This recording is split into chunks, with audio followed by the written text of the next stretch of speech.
Hello student, हमारा जो है फर्स्ट चैप्टर नमक का दरोगा का भाग 4 जो है चल रहा था, जो कि एक कहानी और ये प्रेमचंद जी के द्वारा लिखित है।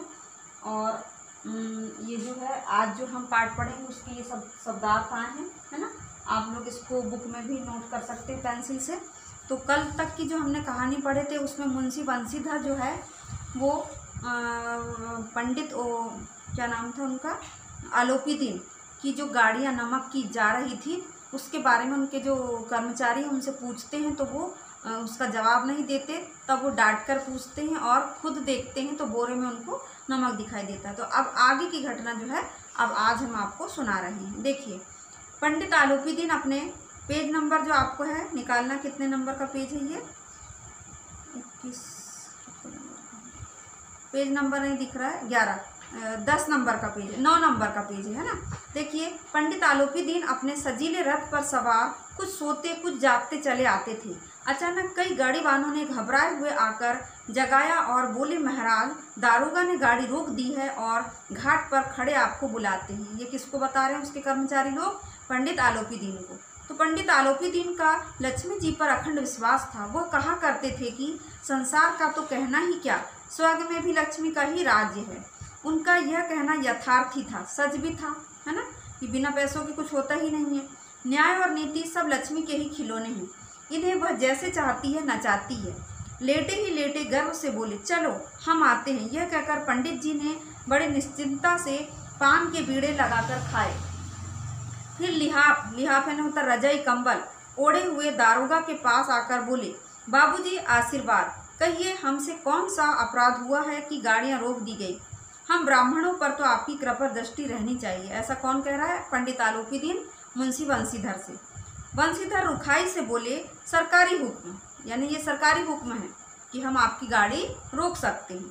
पंडित आलोपीदीन ने हंसकर कहा, हम सरकारी हुक्म को नहीं जानते और न सरकार को। हमारी सरकार तो आप ही हैं। हमारा और आपका तो घर का मामला है।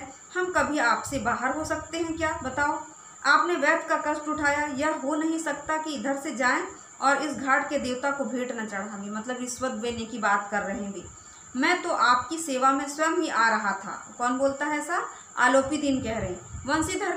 वंशीधर पर ऐश्वर्य की मोहिनी वंशी का कुछ प्रभाव ना पड़ा। मतलब पैसे का जो लालच दे रहे थे उन पर कोई असर नहीं हुआ वंशीधर पर। ईमानदारी की नई उमंग थी, है ना। शुरू में नई नौकरी लगी थी तो बड़े ईमानदार थे, है ना, और कुछ लोग होते भी है। कड़क कर बोले, हम उन नमक हरामों में से नहीं हैं जो कौड़ियों पर अपना ईमान बेचते फिरते हैं।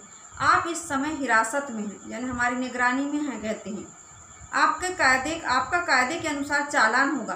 बस मुझे अधिक बातों की फुर्सत नहीं है। जमादार बदलू सिंह, तुम इन्हें हिरासत में ले चलो, मैं हुक्म देता हूँ। ऐसा किसने कहा?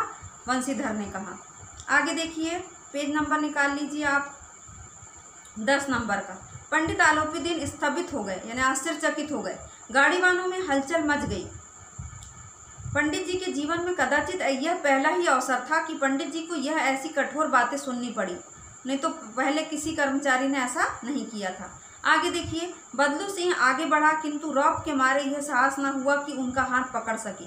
पंडित जी ने धर्म को धन का ऐसा निरादर करते कभी ना देखा था, है ना, यानी धर्म कभी भी धन का निरादर नहीं करता था, परंतु आप आज पहली बार देख रहे थे। विचार किया, यह अभी उदंड लड़का है, मोह माया के जाल में अभी नहीं पड़ा, अल्लड़ है, झिझकता है। अल्लड़ मतलब भोला भाला, दुनियादारी को ना जानने वाला, है ना।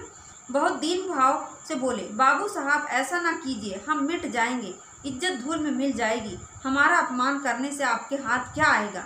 हम किसी तरह आपसे बाहर थोड़े ही हैं। वंशीधर ने कठोर स्वर में कहा, हम ऐसी बातें नहीं सुनना चाहते। आलोपीदीन ने जिस सहारे को चट्टान समझ रखा था वह पैरों के नीचे से खिसकता हुआ मालूम हुआ। स्वाभिमान और धन ऐश्वर्य को कड़ी चोट लगी, किंतु अभी तक धन की सांख्यिक शक्ति का पूरा भरोसा था। अपने मुख्तार से बोले, यानी अपने जो वकील हैं, है ना, उनसे छोटे कर्मचारी, उनको बोले, लाला जी 1000 के नोट बाबू साहब को भेंट करो। आप इस समय भूखे सिंह हो रहे हैं, मतलब कि कम पैसा लग रहा है, इसलिए इनको ज़्यादा पैसे दो बोलते हैं, है ना। वंशीधर ने गर्म होकर कहा, 1000 नहीं, 1 लाख भी मुझे सच्चे मार्ग से नहीं हटा सकते। चाहे तुम 1000 की जगह 1 लाख भी दे दो तो मैं अपने सही रास्ते से नहीं उठूंगा। धर्म की इस बुद्धिहीन दृढ़ता और देव दुर्लभ त्याग पर मन बहुत झुंझलाया। अब दोनों शक्तियों में संग्राम होने लगा। धन ने उछल उछल कर आक्रमण करने शुरू किए। 1 से 5, 5 से 10, 10 से 15, 15 से 20 हजार तक नौबत पहुंची। किंतु धर्म अलौकिक वीरता के साथ इस बहुसंख्यक सेना के सम्मुख अकेला पर्वत की भांति अटल अविचलित खड़ा था। आलोपीदीन निराश होकर बोले, अब इससे अधिक मेरा साहस नहीं, आगे आपको अधिकार है ना। वंशीधर ने अपने जमादार को ललकारा। बदलू सिंह मन में दारोगा जी को गालियां देता हुआ पंडित आलोपीदीन की ओर बढ़ा। यानी मन ही मन बदलू सिंह क्या कर रहा है कि मुझे भी कोई ऊपरी इनकम नहीं मिल रही है, इसलिए वो गाली बकने लगा, है ना, मन ही मन। पंडित घबराकर 2-3 कदम पीछे हट गए। अत्यंत दीनता से बोले, बाबू साहब, ईश्वर के लिए मुझ पर दया कीजिए, मैं 25,000 पर निपटारा करने को तैयार हूँ। असंभव बात है, 30,000 पर किसी तरह भी संभव नहीं। क्या 40,000 पर भी नहीं? 40,000 नहीं, 40 लाख पर भी असंभव है। बदलू सिंह, इस आदमी को अपनी हिरासत में ले लो, अब मैं एक शब्द भी नहीं सुनना चाहता। ऐसा किसने कहा? वंशीधर ने कहा। अब आगे देखिए, धर्म ने धन को पैरों तले कुचल डाला, है ना। यहाँ पर इस पाठ में धर्म पर धर्म की विजय दिखाई गई है। आलोपीदीन ने एक हष्टपुष्ट मनुष्य को हथकड़ियाँ लिए हुए अपनी ओर आते देखा। चारों ओर निराशा और कातर दृष्टि से देखने लगे, यानी परेशान और दुखी नज़र से देखने लगे।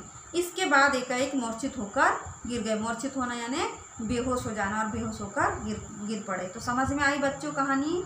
अब आगे की कहानी जो है हम कल पढ़ेंगे, है ना। और जितने भी इसमें शब्दार्थ आए होंगे तो उसको आप लोग बुक में पेंसिल से लिखते जाइए, और एक बार जो लेसन आज हो गया उसको पढ़ के देखिए, और अपने से भी मतलब रिवाइज कर लिए कि आज क्या बताई थी मैडम ने, कल क्या बताए थे। ऐसे में अगर स्टोरी याद हो गई तो क्वेश्चन आंसर आपको बन जाएंगे। धन्यवाद बच्चों।